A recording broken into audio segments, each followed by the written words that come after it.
Telugu PMC ప్రేక్షకులకు స్వాగతం. Hi friends, మీరు గనక ఇప్పుడే మా ఛానల్కు వచ్చినట్లయితే మా ఛానల్ని సబ్స్క్రైబ్ చేసుకోండి. సబ్స్క్రైబ్ చేయడంతో పాటు పక్కనే ఉన్న బెల్ ఐకాన్ని క్లిక్ చేయండి. జీ తెలుగులో ప్రసారమవుతున్న సీరియల్ పడమటి సంధ్యారాగం. చక్కటి కుటుంబ కథా నేపథ్యంతో సాగుతుంది ఈ సీరియల్. ఈ రామలక్ష్మిగా సౌందర్యారెడ్డి నటిస్తున్నారు. ముఖ్య పాత్రలో రఘురామ్గా సాయి కిరణ్ నటిస్తున్నారు.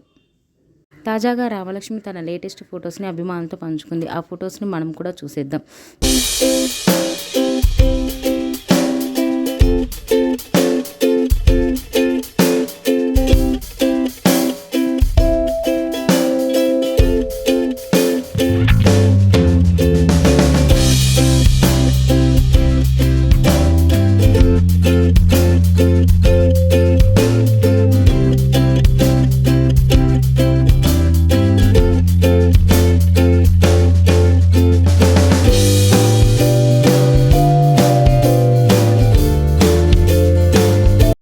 ఈ వీడియో మీకు నచ్చినట్లయితే లైక్ చేసి మరిన్ని టాలీవుడ్ లేటెస్ట్ అప్డేట్స్ మిస్ అవ్వకుండా చూడాలంటే తెలుగు పిఎంసి ఛానల్ను సబ్స్క్రైబ్ చేసుకొని పక్కనే ఉన్న బెల్ ఐకాన్ని క్లిక్ చేయండి.